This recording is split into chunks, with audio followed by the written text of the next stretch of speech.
Good morning. My name is Barbara Fuller.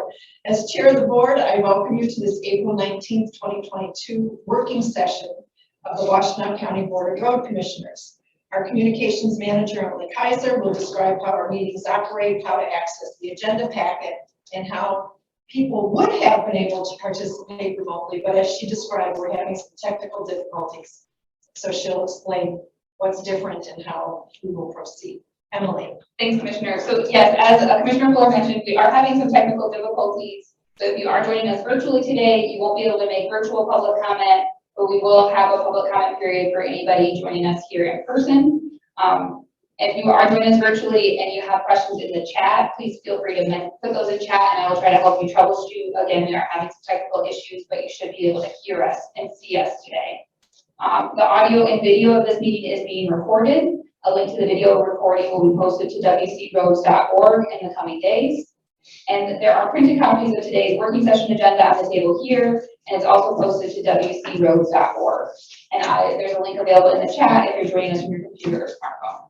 Thanks, Commissioner. Thank you, Emily.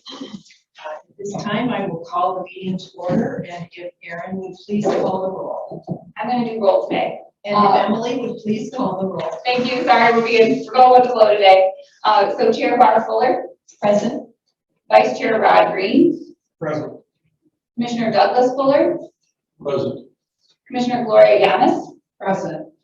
Commissioner Joanne McCall. Present. And it should be noted the following directors are also in attendance. Managing Director Cheryl Siddle, Director of Engineering, County Highway Engineer Matt Maxwell, Director of Operations Jim Harmon, and Director of Finance and IT Dan Ackerman. Thank you very much. At this point, we have time for public participation. This is the time set aside on the agenda for comments from the public. Each individual commenter will be limited to 3 minutes, and we will ask if anyone has signed in to do this. At this time, we don't have anybody signed in. Okay. Do you have anything you want to say about public comment in addition? No. Okay. All right. So at this point in time, we have no one who wishes to speak during the public participation segment. So we will move right on to Cheryl, if you want to take it away and move the agenda forward. Sure. Good morning, everyone. I hope you like numbers because this entire working session has to do with numbers. The first thing that we're going to do is we do have representatives from Plant Moran here to go through the audit from last year, from 2021. And the second part of the working session will involve the first quarter review of the 2022 budget. So with that, I'd be happy to hand it over to Dan and to Plant Moran. Does everybody have a copy of Plant Moran's presentation? Yes. Yes. Thank you. Yeah. Thank See, it's you. good to have hard copies just in case, of course. So I'd like to introduce Keith Szymanski and Jean Young from Plant Moran, and they will be going over the audit letter as well as the audit presentation. And certainly feel free to ask any questions at any time. Thank you. I'd also just like to welcome you back. I went through my notes, and Jean, as I said, this is year 6 for you with us, and Keith, I think it's year 7. Right. So you're the senior member this year. Welcome back. Thank you. All right. Well, good morning. Again, I'm Jean Young. I'm the partner on the engagement, and Keith, my senior, who's got more years than me, has been the manager on the engagement. So we intended to cover really the letter real quickly and then jump into the graphs if you're okay with that. Okay. So as we've discussed in the past, the letter really is required under the audit standards. It's really meant to be a two-way communication with those charged with governance. If you flip to the second page of the letter, we did have an internal control matter to discuss this year. As noted, there was lack of segregation of duties related to cash receipts, and that was really due to some staff turnover and changes. And again, this has been pretty common this year. With the pandemic, everyone has to be flexible in how things are done. Our understanding is this has already been addressed and corrected, so we just needed to make you aware of it, but we don't expect it to continue going forward.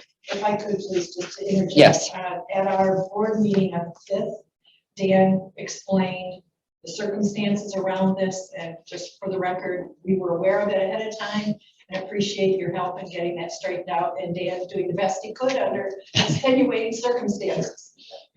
Thank you. Great.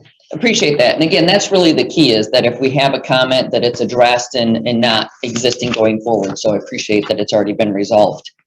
The rest of the letter starts on page 3, and this really is kind of the standard language that we need to cover. It really discusses what our responsibility is under the audit standards, and that's really to provide an opinion on the financial statements that they're materially correct.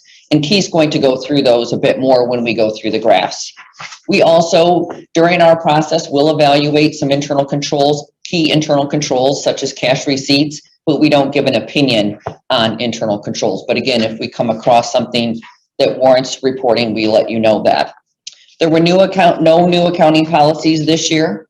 A couple of sensitive estimates, which would be consistent with the past. So I'm sure within our presentation, the pension obligation, the OPEB obligation, the assumptions regarding the discount rate, mortality, as you know, those can change. We do test those at year end to make sure they're reasonable, but those could be positive or negative going forward. Then also you have the self-insurance IBNR, which is also a claim, but again, pretty consistent on that. The page 4 of the letter, no difficulties, no disagreements with management. Again, I'd like to thank management, always helpful in the audit. We ask questions, we do surprise procedures. We don't want anything to get static or stale, so we are going to change up how we do things each year. We had no adjustments to report, so again, a clean audit. If you look at page 5, just a couple of resources. So again, with all the federal funding and all the grants and programs that are out there, we do have resources dedicated to that. So please feel free to go to our website. We have webinars, white papers. And then really another area that's I'm sure you're aware of is just cybersecurity. We're definitely seeing an uptick in the amount of hacking that people are trying to get into systems. So just be aware with everything being online. And again, people trying to get into the systems and get access, you just have to make sure those controls are constantly being evaluated because hackers learn new things every day. So just more awareness. And with that, Keith's going to jump into the graphs. If you do have questions on the financials, we can answer them today or later if they come about. Thank you. Good morning, everyone. The financial statements themselves are about 43 pages. So in the interest of time, we boiled those down to a few graphs to give you the financial highlights for the last year. But before going into those, I do want to comment that the financial statements do have, once again, an unmodified opinion, which doesn't sound too great, but it is the highest level of assurance, the best type of audit report we can deliver to a set of financial statements. So that informs the readers that they can rely on the numbers that follow and those that will summarize in the graphs going forward. And maybe just real quick, Keith, the opinion does look a little bit different than it has in the past, and that's new audit standards. So when you read it and compare it to prior year, it's still an unmodified opinion, but the standards have been updated. So it's got a little bit more language in it to make it more useful. Overall, the Road Commission experienced positive short-term results for the year ended December 31st, 2021, with a $300,000 addition to road fund balance. So while short-term results have been positive for several years, we will see at the end of the graphs that there are still some long-term issues facing the Road Commission in the form of pension and retiree healthcare obligations. On slide number 1, we've summarized the balance sheet for the road fund. The highlights here of the $33.5 million of assets, nearly $23 million is in the form of cash. And then on the right-hand side of the graph, of all the credits, the liabilities, and the equity, $21 million is in the form of fund balance. So the really high-level takeaway here is that it is a very strong balance sheet for the road fund. The cash and the fund balance are primarily in liquid form and available for all form of operations going forward. This is the last year in which there's a $600,000 long-term receivable that's offset by deferred inflows, and that relates to an outstanding debt issuance that's payable from Ypsilanti Township to the Road Commission. On the next slide, slide number 3, we have a 5-year. Are there any questions from the commissioners at this point? I just have a question. You said debt from Ypsilanti Township to, what was that about again?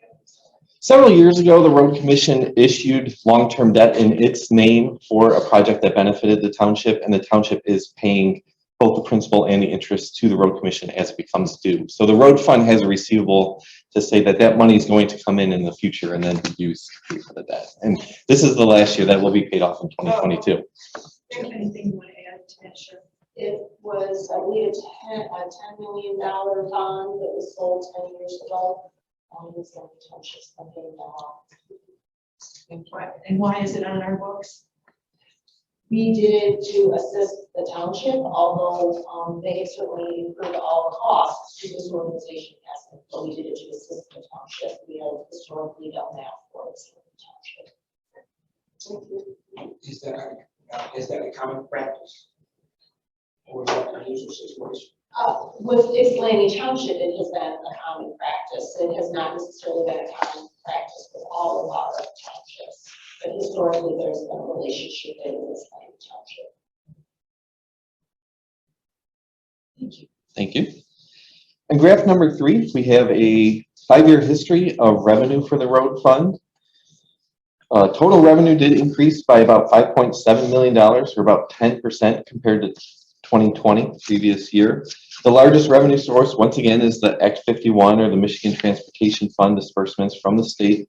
This is typically the largest revenue source for all road commissions across the state. It has been increasing in most years due to previous legislation taking full effect. So that Act 51 revenue did see a 3.5% increase in 2021. If you look back at the beginning of the graph, prior to 2018, revenue had been consistently below $50 million, but since then, as Act 51 revenue and other sources have increased, it was consistently just under $60 million for the last 3 years, and now in 2021 was over $65 million. So the roads fund's revenue sources and its budget have been growing rather dramatically in recent years as gas and weight taxes transfers from the state's general fund have increased. Revenue from local governments and federal and state sources can vary each year, depending on the nature of construction projects, which projects exactly take place, and what the participation of those various levels of government are. So just looking at the last 2 years, revenue from local governments decreased slightly, while the other federal and state sources increased by about $2.5 million. And beginning in 2015, the Road Commission began receiving property tax revenue from a countywide millage. That generates about $7 million each year. A significant portion goes to the cities and is not recognized as revenue by the Road Commission, but as you can see, the Road Commission share has been consistently between about $3 and $4 million each year. And that millage was most recently renewed in 2020. Any questions on those? Page number 4, we've got a similar 5-year history, this time looking at road fund expenditures. The increase in expenditures did closely match the increase in revenue for the last year. So both of them were roughly $65 million, so there was about a $109,000 surplus between revenue and expenditures. And once again, the largest expenditures category was the road improvement program, as that's essentially the main operation of the Road Commission. Also the greatest increase in the last year, about $2.5 million more spent on the roads in 2021 compared to the previous year. Any questions?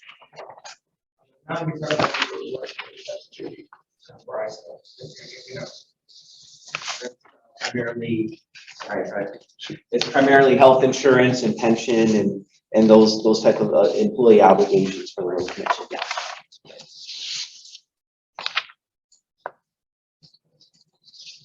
On slide number 5, we chart the various categories of total fund balance for the road fund, as well as a projection for 2020. So the amount projected for 2020 is the ending 2021 fund balance minus the budgeted use of fund balance in the 2021 budget. So it's important to keep in mind, while it does show a projected decrease for 2022, excuse me, that the budget is essentially the legal maximum that the board is allowing the Road Commission to spend throughout the year. So while there might be amendments and changes throughout the year, in almost all circumstances, we expect the actual results to be better than what was budgeted, because usually revenue closely approximates the budget and expenditures come in under budget. So we'd expect 2022 to come in at least $16 million of fund balance and likely something more than that.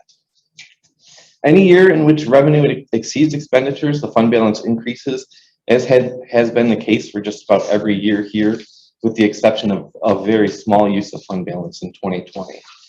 In 2021, there was a $300,000 addition to fund balance, and as you can see, the Road Commission's worked very hard over the last couple of years to continue operations, perform its core duties, while also, projecting and facing the possibility that revenue could be interrupted or decreased due to the effects of the pandemic. But overall, fund balance has been maintained and increased slightly in 2021, and most of the fund balance is in the two least restrictive categories: assigned, which has no legal obligation but does show that the road commission has a planned way of spending that fund balance, and unassigned, which is available for any form of operations going forward, including budget, capital improvements, and other obligations. So what is our percentage of fund balance? What's that number this year?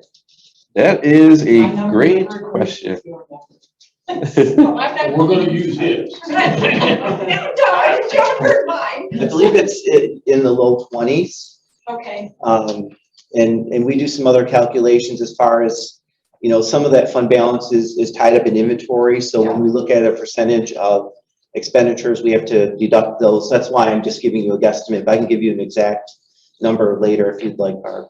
at some point, I want you to teach me how to calculate that number. Sure, Because sure. I try to do Yep. revenue expenditures, and the fund balance and the percentages are always way Okay, higher yep. than what you give us. I can how you give share it. that with you. There's I not trust a you. lot of calculations to it, but I can definitely share that with you. And when we Okay. talk about the first quarter 2022, I'll have some more exact numbers for you as far as percentages. Okay, thank you. Yep. Commissioner Yamas. So could you please explain the unassigned again? Yes, so as we have them listed here, the most restrictive is on the bottom of the graph. Non-spendable is already in the form of inventory and prepaid expenditures, so you can't really use that for anything else. There's just a small amount committed for construction projects. Assignments are voluntary designations that the road commission has made on how they plan to spend it. And unassigned is the bucket of everything that's left. Take away the non-spendable, the committed, and the amounts the road commission has already assigned. And what you have left is the unassigned portion. So I have another question. So the administrative portion or the unassigned, what has to do with salaries and what we have committed to, not just salaries, but to our employees? Where is that in this realm? That's not yet reflected in fund balance. It wouldn't flow through the financial statements until the employees have worked that time and earned it. So you're carrying over $21 million from the end of fiscal year 21 into 2022, and you have that available for salaries and operations, as well as the revenue that starts to come in the next year. Okay, so for my purposes, when we speak of salary, we mean management and non-management alike, correct? Right, so going forward, so maybe on page 10 of the financial statements, there's a detailed breakdown of what's been assigned and unassigned. So really, as Keith said, the assigned is that you said, okay, we want to set aside some funds for employee retirement, capital improvements, next year's budget shortfall, and then employee health. And then you have unassigned, which is just, you don't have a plan for it yet, but you would be able to use that.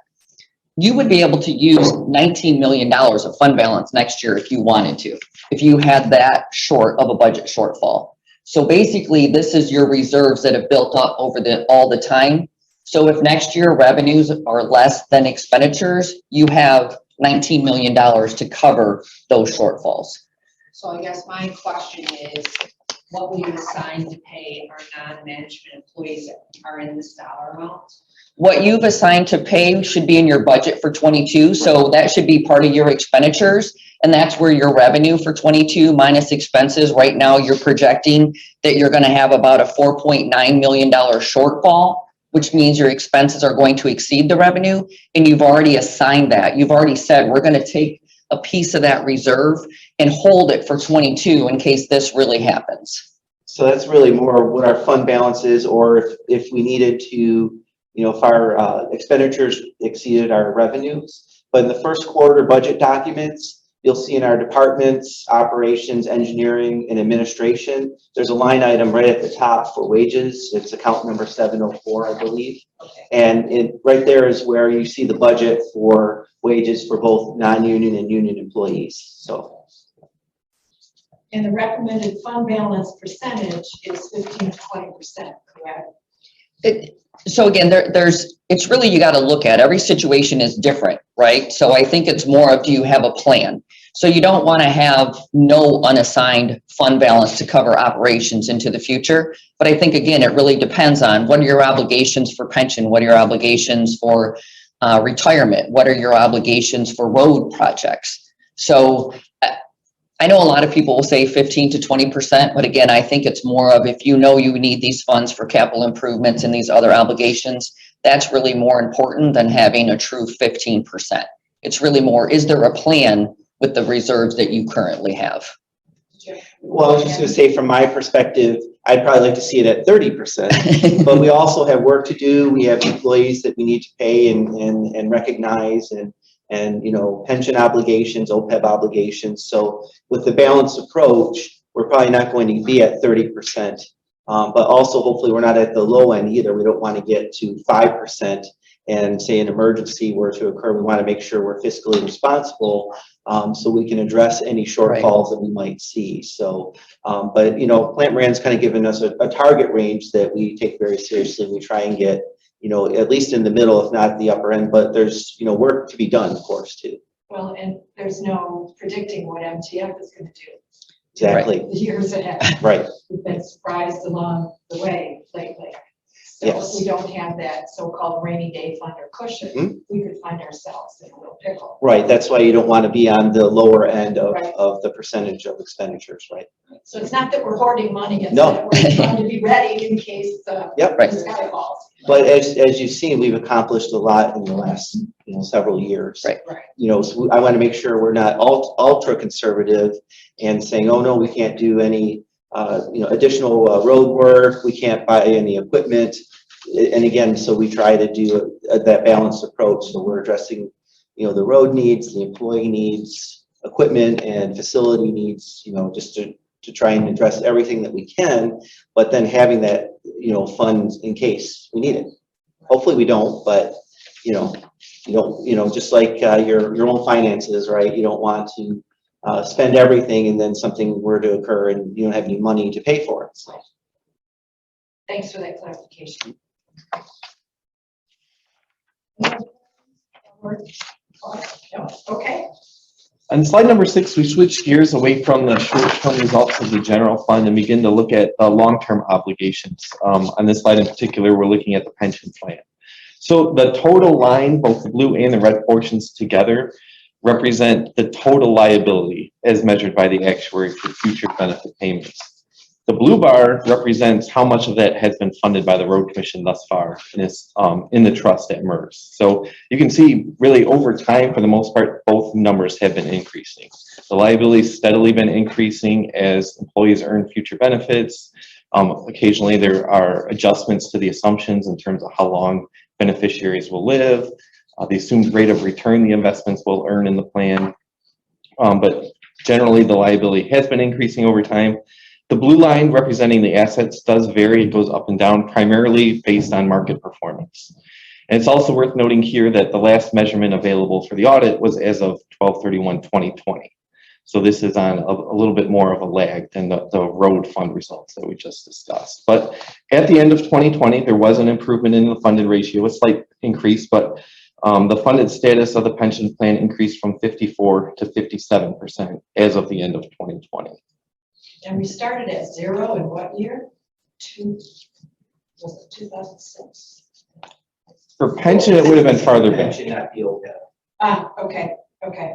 So pension's a little bit different. There's a constitutional requirement in the state of Michigan to make at least the required contribution that the actuary comes up with each year. And the Road Commission has done that every year and occasionally amounts in excess of the required contribution. And in fact, as you see here, we do have a line towards the bottom that shows the excess contributions, and the Road Commission has made some sort of excess contribution in 7 of the last 8 years. So not only is the Road Commission making the legally required contributions, but is putting extra money into the trust to try and chip away at this unfunded liability and improve the funded status.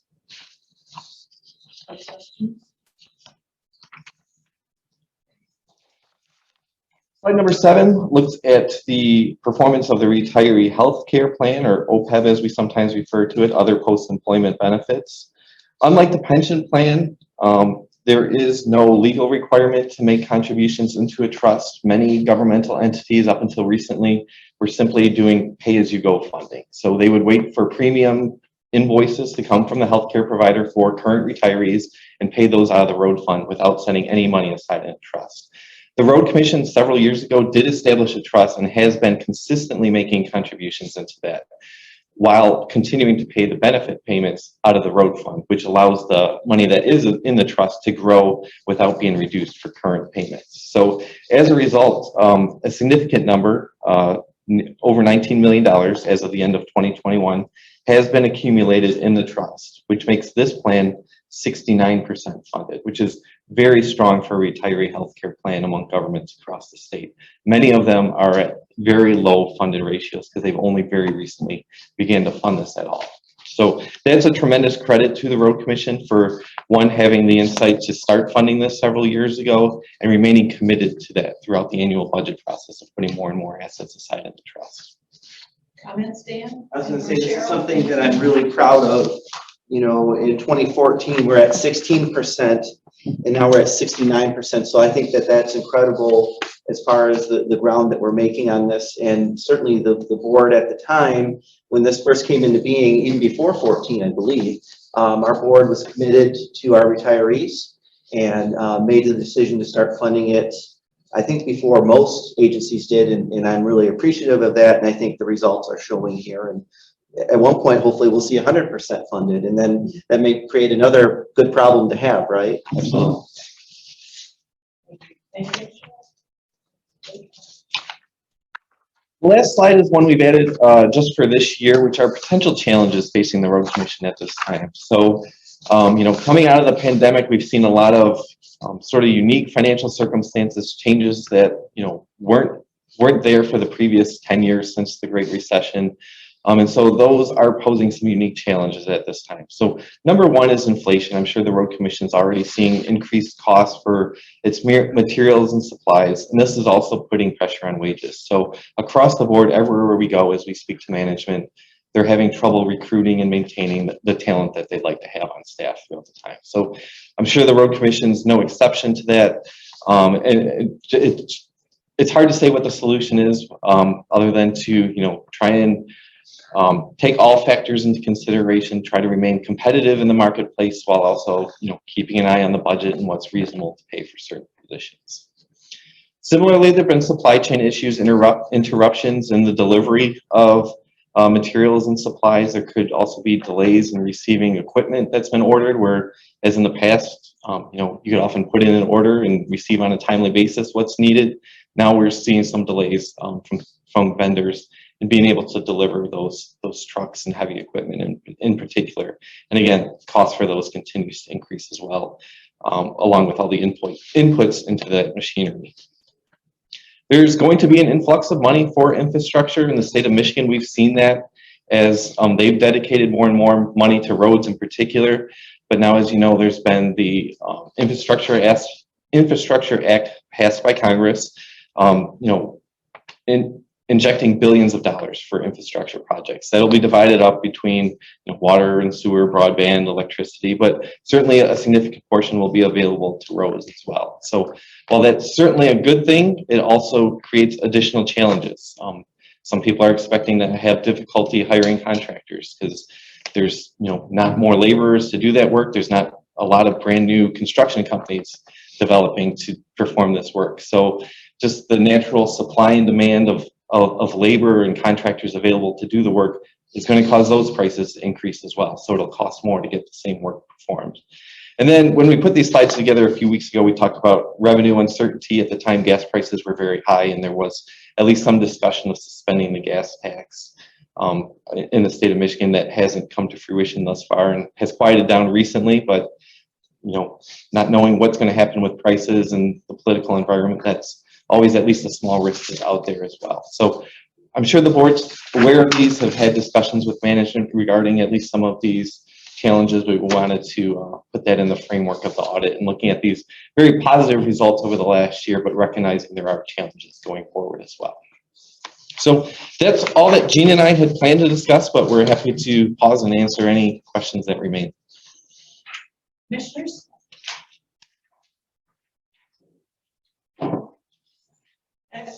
Sorry, Dan, go ahead. Well, I just want to make sure if there's no other questions, I just had a couple other things, a couple other comments I'd like to make.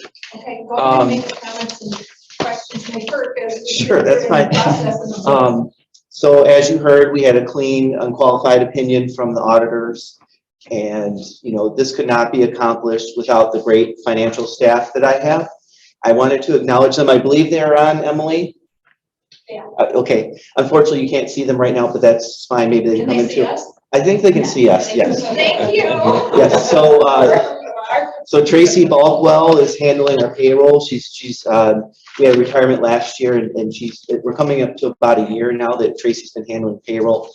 Doing an awesome job. She's been with us, I believe, about 7 years and just so responsive to our employees' needs. And it's just been a great role for her to play. And, you know, I think the organization really appreciates all the support she provides. And so I just want to acknowledge Tracy. And then Jamie Bray, she is our finance clerk, primarily doing accounts payable and some accounts receivables. She's been with us about 6 months. She's the one that is hopefully getting us out of trouble as far as the separation of duties because she's handling the cash receipts. She's doing a great job for us as well. Very enthusiastic, positive. She's a quick learner, asks lots of questions. So, but we could not be in the position we are without them. So I just want to acknowledge both Jamie and Tracy. So, thanks. Anything Cheryl you wanted to add? No, just thank Plant Moran for all their help. I know many people fear audits. I don't want to say that we're super excited about it, but they certainly are a wonderful resource for us as an organization. I know Dan relies on them quite heavily, as does the whole organization. When I throw curveball questions to Dan, he often says, let me reach out to Plant Moran, see what they have to say about X, Y, and Z. I'd like to think that it's through that relationship that we're able to have a relatively clean audit here and continue to do business in a manner that I think can be all proud. So thank you very much for all your support through the year. Nothing further. Thank you. Good to see you both. All right. Thank you. Thank you. Nice to be back with you.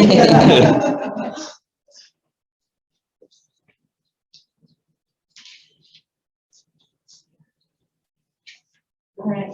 You were scheduled to take a break at 10 minutes. People want to take a break, or do you want to move right on?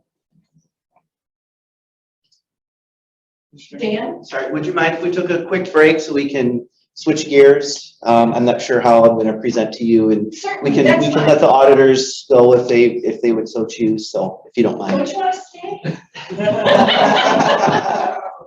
I understand completely. Let's take let's come back in 1:45. Let's take a recess. All right, Commissioners, we're ready to go whenever you are. All right, we will reconvene our working session. Cheryl? All right. I'm going to just quickly hand it over to Dan to go through our first quarter budget review. Obviously, this is the time we like to have a discussion of where we're at, 3 months into the year. And then make any adjustments as needed. This is something that we continue to monitor throughout the year. It's sort of an opportunity to ask a lot of questions or present information, and hopefully we'll be bringing this back to the board the next meeting. So that first meeting in May? Yes. Okay. So first of all, I want to make sure if the board is okay with me sitting down, it's a little bit easier to see the screen this way. And my apologies, my eyes are terrible, so I'll be taking my glasses on and off a little bit, but. Please identify yourself for the record. Sure. Dan Ackerman, Director of Finance and IT for the Road Commission. Thank you. So obviously what we talked about earlier, what Plant Moran talked about, our situation our fiscal situation as far as the end of 2021, we were in decent shape. And that's where we want to be, and that's by design. We try and have a conservative, is that somebody's? Whose glasses are these? Oh. Dark's not, no, everybody else has them. Those are mine. Oh, okay. All right. Sorry for the interruption. No problem. No problem. That's right. Yeah. I was just talking about glasses. So. They look very nice on you. Yeah. And as the auditors mentioned, we try to have a conservative budget, meaning you would underestimate your revenues and you would overestimate your expenditures.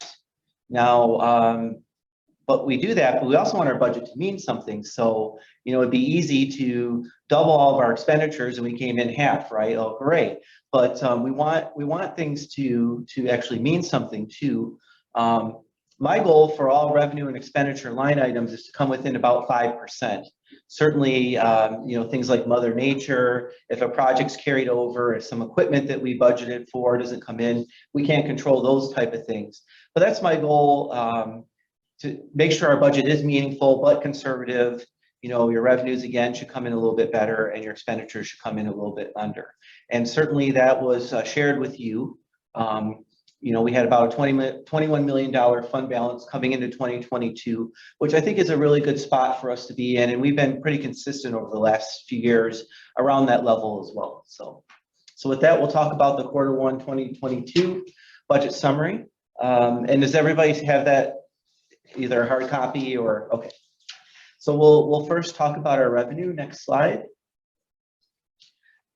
Good old Michigan transportation funds.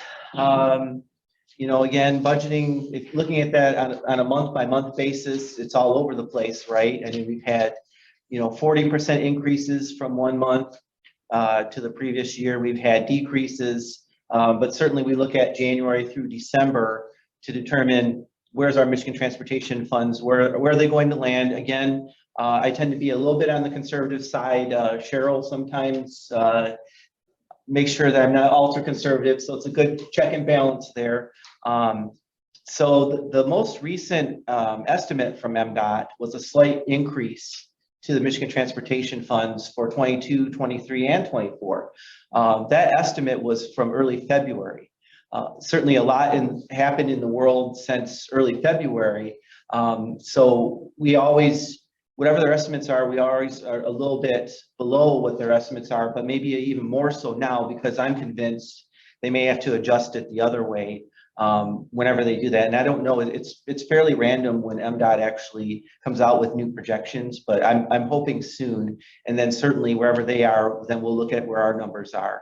Our 2021 Michigan transportation funds did come in better than budgeted. If you recall, December was like a 30%, 40% increase, kind of surprised us, right? We used the previous year for our budget for our current year. So based on all these numbers, we're proposing an increase to Michigan transportation funds of about $650,000. Any questions on that at all? And as we say, we monitor it very closely. And in the second quarter, if things should change, if there's a new estimate, if gas prices, drop or increase, whatever the case may be, then we would adjust accordingly. And that's why we do quarterly adjustments, so we can make changes as they occur. Okay, next slide. Commissioner Green? Again, that much will be realized during the entire year. It will be, yes. Yeah, even though we don't receive our December receipts until February, as long as we receive it within 60 days of our year end, which is December 31st, then we do aggregate it back to that previous budget year. So it's a little confusing. We got to wait for those numbers to finalize some things. But yes, the December 2021 receipts, even though they're received in February, I can do a receivable back to the previous year. And Dan, we receive MGF monthly. Right. Any other questions on that? Okay, next slide. We have an increase to our township revenues. York Township is contributing $406,000 towards Moon Road resurfacing, which we always like it when we can partner with our local townships. And this is going to be a great project, which I believe Jim has already shared that it's started, right? Well underway. Well underway, which is awesome. Any questions on township revenues? Next slide. State trunk line revenues. The state has some challenges getting a budget to us. Our budget year with them is actually October through September. And so for us, we have to have an approved budget by the board by the last day in December, so we can technically open our doors January 1. I think the same applies to the state of Michigan, but since MDOT is a part of the state of Michigan, we don't receive their budget sometimes until So October is the new budget year. Sometimes we don't receive their budget until, in this case, I want to say it was late November, early December, but it was it January? Yeah. Certainly, we're allowed to still operate, and Jim does a great job kind of nudging MDOT to say, where's our budgets? Certainly, they say, continue with your operations. It's not a problem. We're working on it. And I think they have some challenges in Lansing. You know, what is the Washtenaw County Road Commission state trunk line budget? So we had a timing issue this year. And when we looked at what the board approved compared to what we finally received from MDOT in January, we thought we could adjust that up by about $300,000, which is great. That means, you know, we can get more work done, and it was significant enough that we thought we should make the adjustment now. Any questions on that? Yes. I just have a question to, like most organizational, they have a fiscal year. Right. They don't go by their fiscal, when's their fiscal year? Does it coincide with ours? Well, it's October through September. That's the state of Michigan's. Yep. So as far as state trunk line revenues are concerned, that's totally from the state of Michigan, correct? Yes. Yep.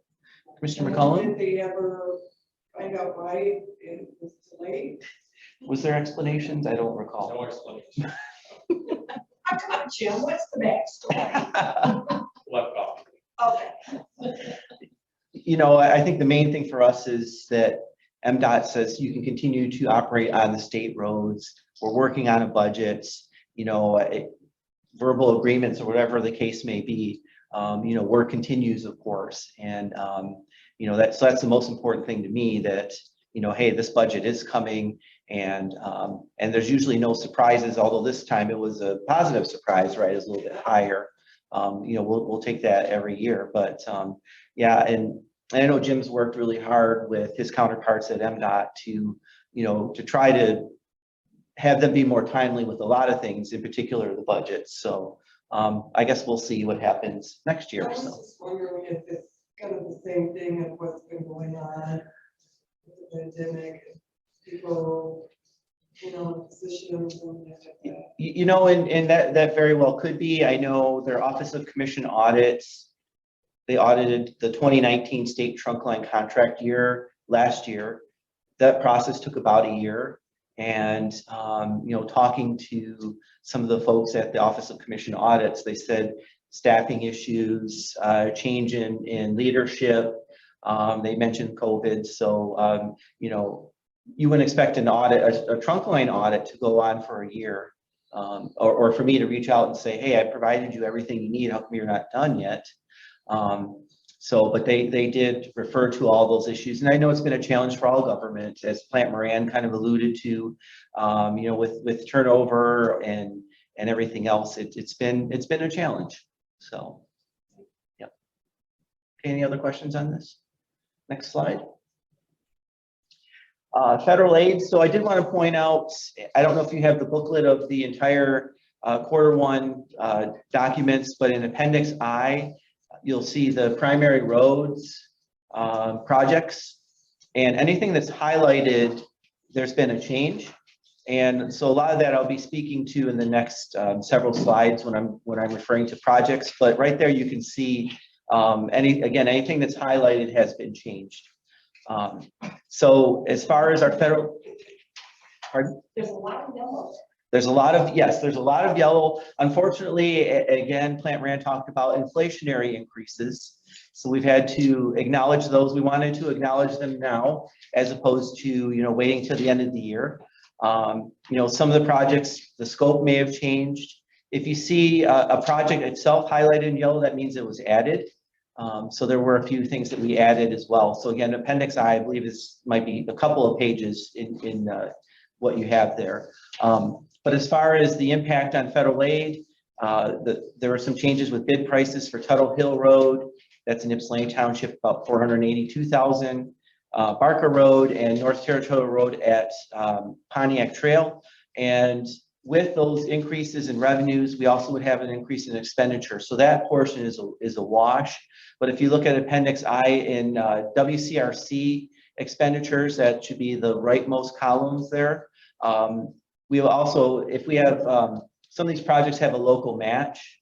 So say it's 80% federal aid and 20% road commission. So chances are, if there's been an increase with bid prices, you know, there's potentially more federal aid, but also more road commission expenditures as well. So, but all that should be spelled out in Appendix I.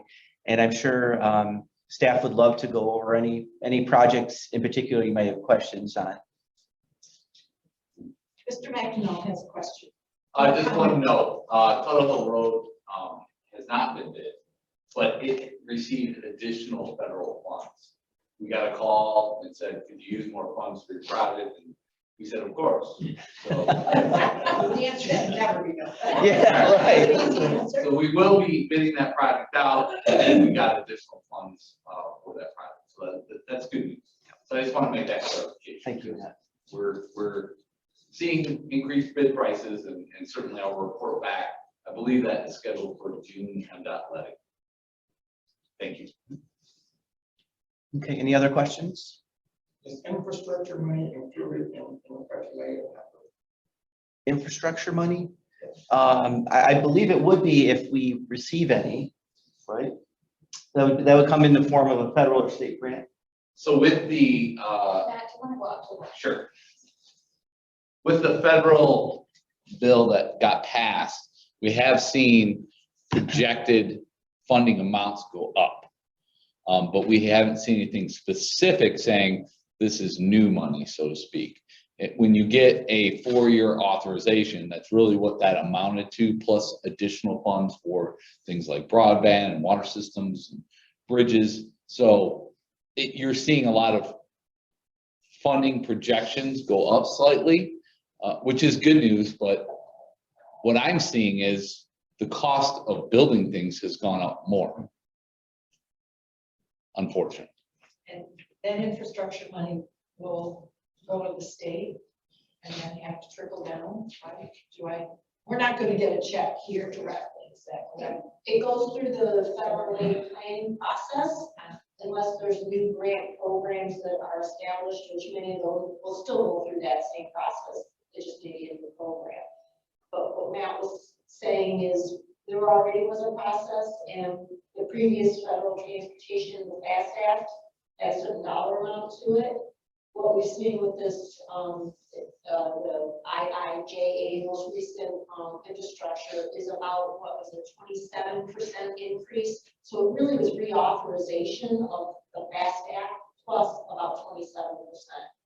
Not that we're sad about more money coming, but it's not like all new money that's headed this way. It really is reauthorization of what was previously in place plus a bump. And we're working with Watts and SEMCOG to kind of decipher, you know, what are those projections going to be for the existing programs? And then what, if any, are there new programs out there? We've talked about how we have safety funds, we have CMAQ, congestion mitigation, air quality, we've got the TAP program, then we've got our standard urban and rural federal funds. Those are the kind of the bread and butter of what we do as far as federal aid. There may be other programs out there, other pots of things that we can apply for, and we'll work with Watts and SEMCOG to kind of understand what those are and if we qualify. But my point is, they're not sending the Washtenaw County Road Commission a check and saying, No, figure out how to. correct. do this. It all gets programmed through Watts and SEMCOG. Right, okay. And we'll only go on with federal aid system. Which for the most part is our primary system, for the most part. And I imagine that Appendix I is where we would show if we received funds for those particular projects, right? Yes. We would So- add it to our primary road. So Tuttle Hill is a great example of, they got a bump in projections for fiscal year 2022. They needed an agency that had not yet obligated funds for 22. And that was a project that was working through the obligation process and getting into the MDOT bid letting. And we took advantage of those additional funds on Tuttle Hill Road. So Because you were ready to do so. we were ready to do so. And then we have also with Watts been programming additional funding amounts, and those that are attending Watts Technical and Watts Policy, they typically will get attributed to the program that already exists. So everything is costing more, so logically it makes sense to just distribute the funds appropriately to those projects that are already programmed and those agencies that administer those projects in the TIP. So, thank you. Thanks, Matt. Any other questions on this slide? Okay, we'll move on to expenditures. Next slide. Okay, capital outlay. So again, I feel like I say this often, but just to reiterate, with the conservative budget, when I meet with Jim and his staff and we discuss, well, what trucks will we receive in 2021? Which ones will we receive in the next year? We have a conservative approach, and if it's, well, we think we might receive in 2022, but there's a chance we might receive in 2021, we'll include it with our budget in 2021. Inevitably, there'll be some carryover of that, which we want to make sure we acknowledge in this first quarter adjustment. So for road equipment is about $373,000. I think that the biggest piece was a grader, is that right? Yes. Yes. Also, with the office equipment, the boardroom and assembly room upgrades, Chris and I talked, will the majority of the work be done in 2021? Maybe, we weren't necessarily sure. So again, if there's a chance, we want to make sure we include it with the previous year's budget and then just carry over those funds if the project gets carried over into the next year. So that's what you're seeing with the $142,000. Any questions on this? Next slide. Okay, projects. So again, Appendix I has all the changes that are highlighted. Want to talk a little bit about our countywide millage program. We're seeing higher material costs, and obviously then we have to project increase the project costs. The millage was approved in 2020, and so those numbers that we had for those projects were from 2020 or before even.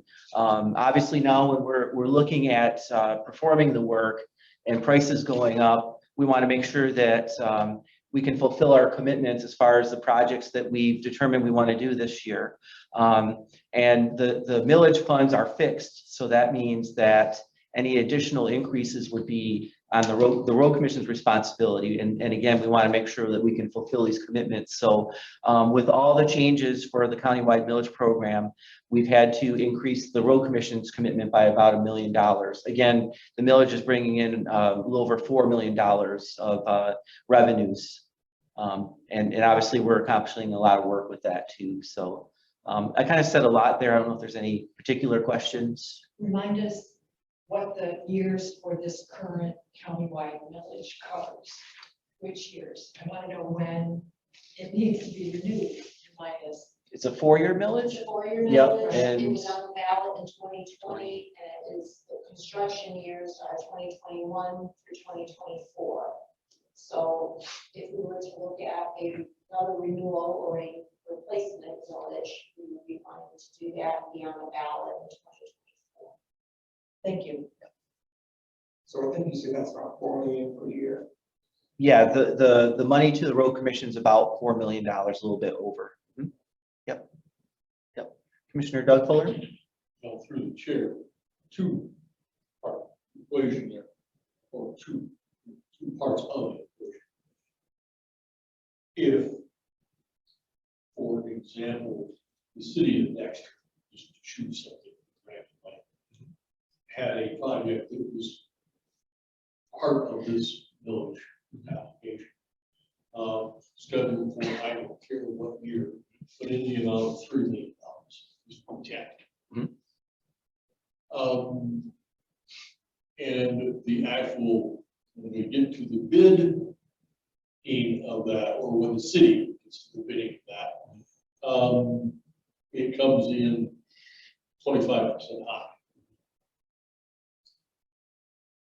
What I thought I heard you say was the road commission would be liable for that increase.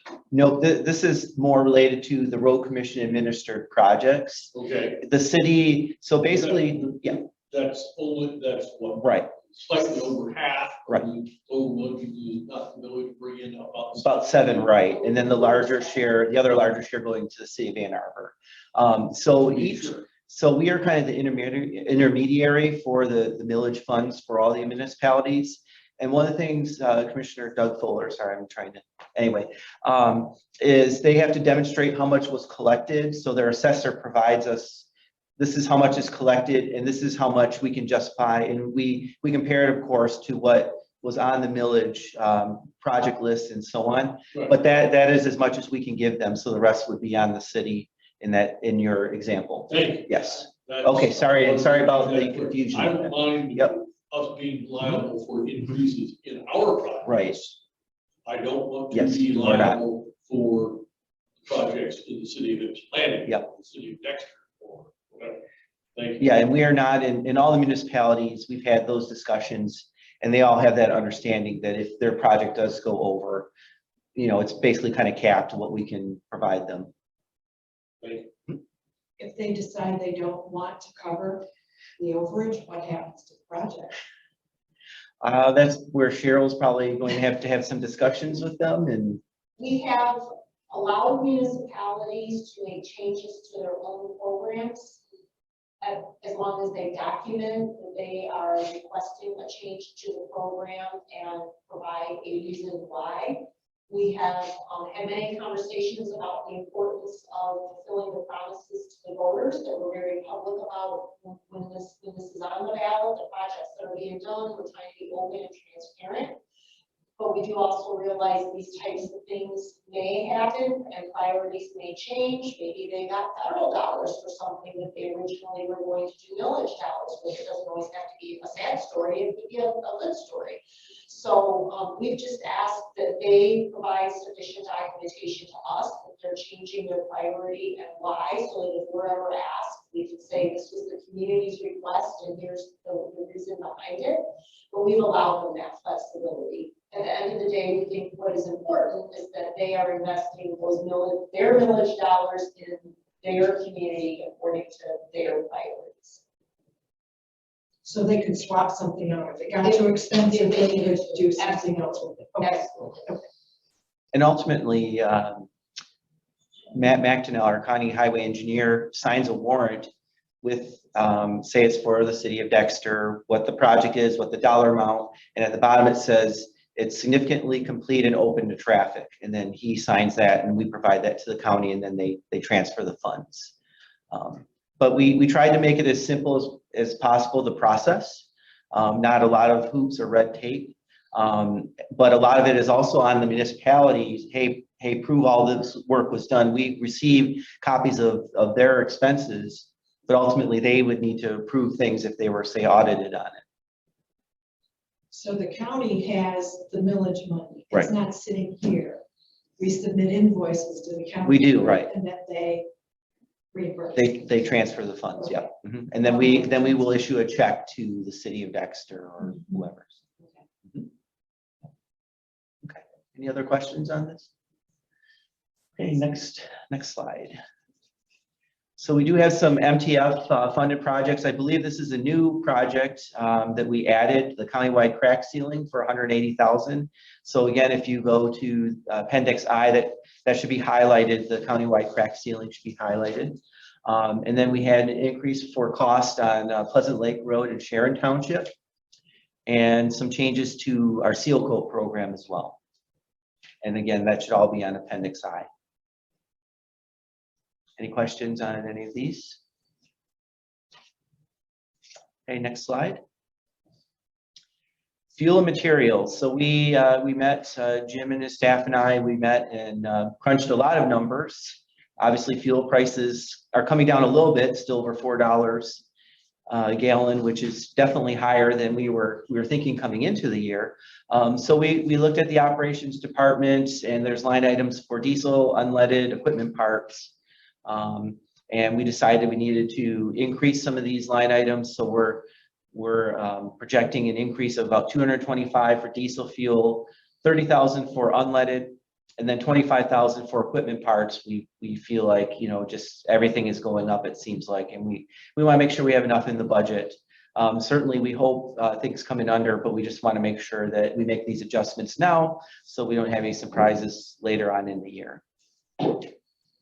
And I know Jim provides the fuel prices to all of you every week, so you can see his chart is off the charts, really, unfortunately. So, but obviously, this is something that, again, will be monitored closely. Who knows? It's come down a little. Will it go up again? Will it go under $4? We don't know. So, yeah. So where's that reflected on the report? So if you look at, if you want to see the actual adjustment, that would be in the proposed revisions for the operations department. Or if you want to see more details as far as budget to actual, that's in the operations departmental budgets, and it's account 740. I'm not sure what page, sorry, I don't have it in front of me. But it would be in our, we have a detail of all the operations department expenditures. And if you look around account 740, that's where you'll see diesel and unleaded fuel. And again, looking at the rate of burn and just what costs currently are, we just felt we need to make those adjustments.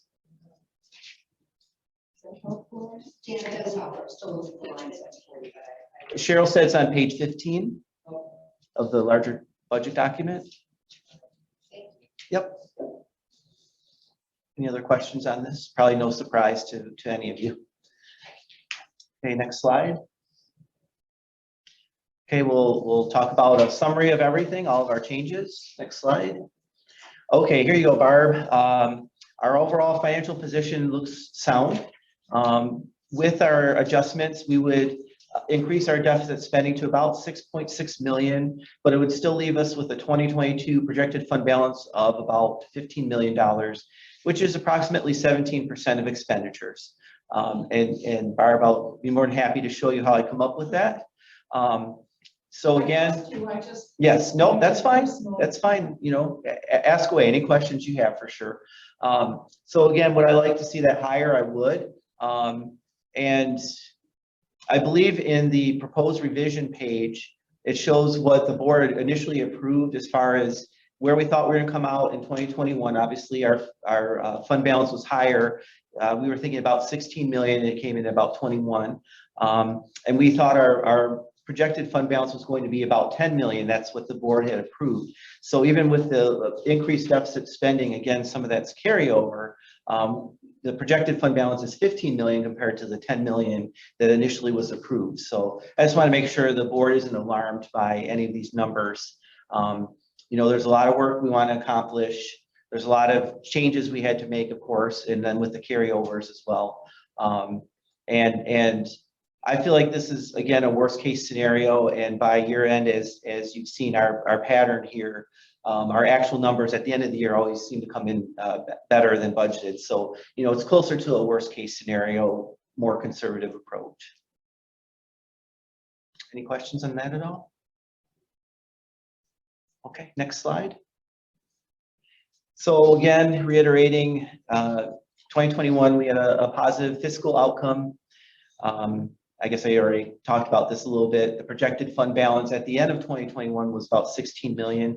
The actual fund balance was 21 million. And with all these changes that I'm talking about as far as proposed first quarter 2022 adjustments, it'd be an additional decrease of $1.7 million. Again, $1 million was the county millage road commission costs, the increases there. Any questions on this page? Next page. We talked about this also during the Plant Moran presentation, but the road commission takes a balanced approach to budgeting, and we have all these competing needs. Obviously, we want as much money as possible going into our roads. That's so important. And obviously, there's a lot of needs out there. Recruiting has been extremely tough and very challenging. It's been a tough labor market, so we want to get the best and brightest. And then we also want to keep them. So certainly we're trying to do all we can to, you know, I feel like Washtenaw Road Commission is a leader amongst the other road commissions. We want to continue to be leaders. But that means, you know, we have to make sure that we can pay competitive wages, competitive benefits, and so on. We also want to make sure we continue to invest in our equipment and facilities. We've been very successful with our heavy equipment. We've been trying to purchase at least 4 heavy trucks per year, either with installment purchases or with cash. I believe this year we have a focus on our pickup trucks that we're trying to also improve the status of that fleet. And there's always things with our facilities that need to be addressed. So we want to make sure that, that we can sort through all of this and address everything as best we can. And then our financial obligations, we have pension and OPEB obligations. We've made commitments to current employees and retirees. We want to make sure that we can address those as best we can. And with this balanced approach, we have been making extra payments for our pension and our OPEB. Our OPEB is getting closer to 100% funded, which is great. Certainly we're trying to make strides with our pension with the additional payments, but we want to make sure that we don't ignore or neglect that too. So it's just, again, that balanced approach to make sure that work continues, that we can, handle our workforce or acknowledge them appropriately, and then keep our equipment running and stay current as best we can with everything. So, any questions on that? Okay, next page.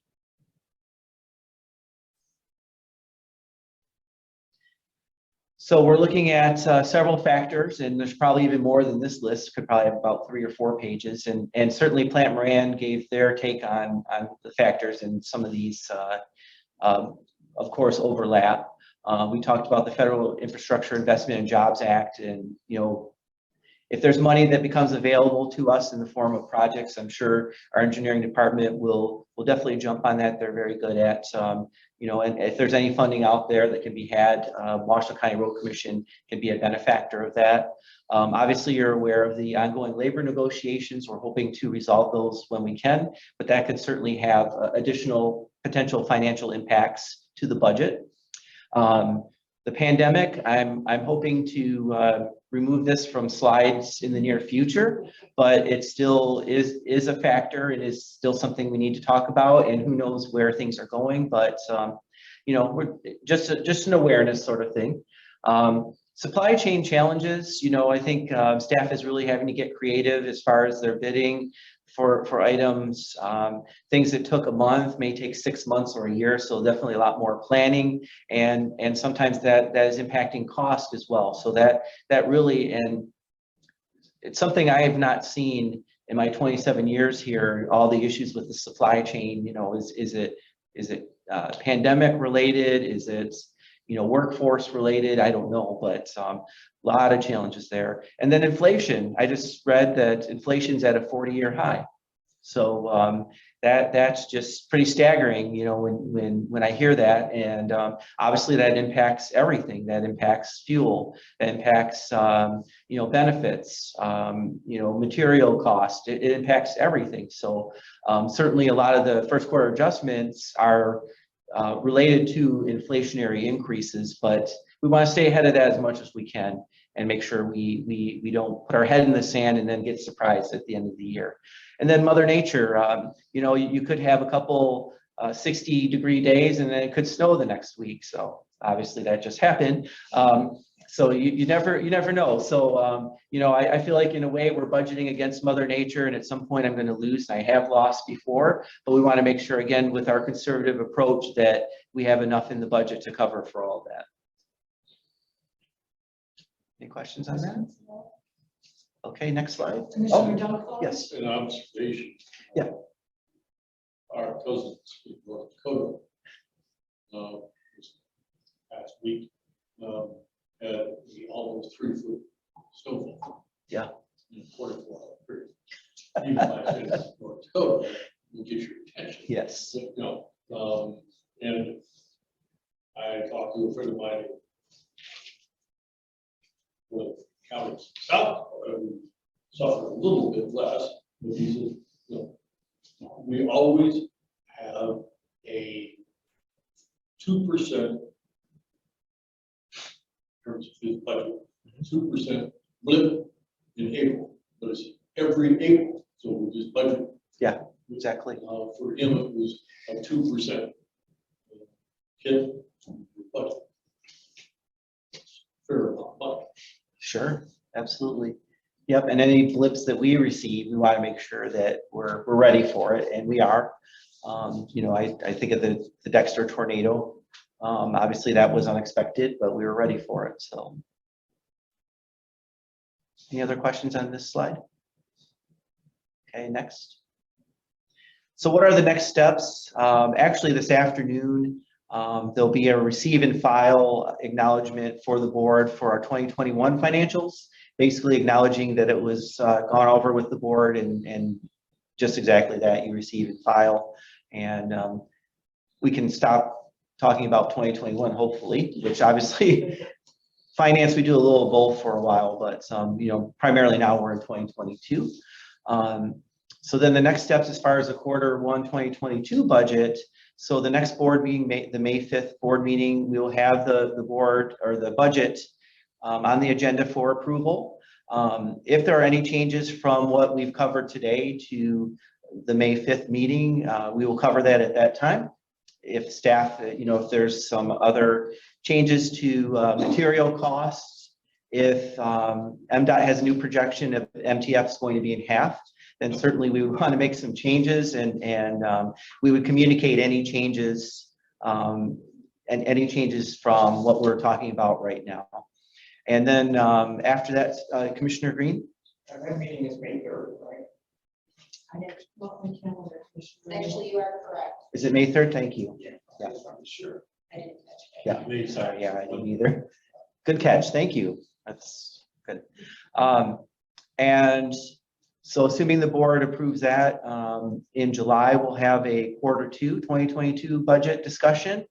And at that point, probably a majority of our bids for projects will come in. And so if we need to make further adjustments, we will. We'll know our township agreement program at that time. And we've made a lot of really positive, or we've really increased the budgets for that. We typically have just a more routine budget for our township agreement program each year. And then Jim has been very successful in, you know, getting substantial more investments to our township agreement program. And so we'll make the adjustments in the Q2. And also we want to make sure we're looking at the out years as well. So we'll go over what projects we're looking at and what we think costs will do in the next few years. And we'll just have some estimates for 2023 and 2024, just to make sure if there's any challenges we see in the out year, that we're looking at them now and addressing them now, as opposed to, you know, we're finalizing the 2023 budget and oops, wow, there's really going to be some issues here. So I think it's always good to look ahead and I'm clear to just say if they're just estimates, they're just projections, they're just a snapshot, because they'll change the next day. So we don't want to focus on those and think that that's where the numbers are going to be, because a lot could change. But I think it's always good to look out at least a couple of years like that to see, you know, what our financial picture is looking like. Questions on this slide? Okay, Emily, next slide. Are there any other questions? And certainly feel free, office is always open, give me a call, whatever you'd like. You know, I welcome any questions from the board about any of this. There's a lot to it. Our budget document is, you know, several pages long, and I don't expect you to absorb everything in one presentation like this. So feel free to email and reach out, and I'd be more than happy to cover as much or as little as you'd like to as far as the budget, our financials that we talked about from 2021, or any questions in general. So, yep. Any other questions? Commissioner Doug Fuller? Dan, either from you or Jim, what's the feel about prices of salt? Just kind of. Jim, you want to handle that? We won't know until September. That's when the unit prices will be released from the state of Michigan. We place the order based on our anticipated needs. Asking me directly as you are, I expect them to go up. They will reflect the inflationary issues that Dan and Plant Moran have spoken to previously. How much, that remains to be seen, but I don't believe that we won't down. No, I would thought down. I was just kind of looking for gains in crystal balls, you know, this inflationary 5-7%, whether Cargill is thinking that they'd really like to have 25%. They may, I'm sure they do. Well, yeah. Well, that'll all be revealed at the end of the summer, early fall. Salt production, transportation is a slave to petroleum. And petroleum has gone up, and I believe the salt prices will reflect all of that. And speaking of salt, you'll notice there weren't a lot of winter adjustments in the first quarter. A lot of times, if we feel we need to make any adjustments for winter, that's the time to do it, of course. But we talked, Jim and his team and myself, and you know, as far as salt budget to actual and any other costs associated with winter, it was a fairly typical winter, at least from the dollars perspective. So we didn't feel we needed to make any adjustments for winter maintenance in the first quarter. Thank you. Okay. Thank you, Dan. Yep, thank you. And right now, we don't anticipate any big changes, but certainly if there's anything that does change between what has just been presented and what we're going to report on May 3rd, Commissioner Green, then we'll make sure to highlight that for you. Appreciate it. Thank you. Okay, thank you. And thanks to your team once again. Yes. Yep, and they were on the call, so they were listening. So I went and talked to Jamie. So yeah. All right. Anything further? There's nothing further. I would entertain a motion to adjourn. Support. Emily, call the roll, please. Commissioner Rod Green, Yes. Commissioner Gloria Yamas, Yes.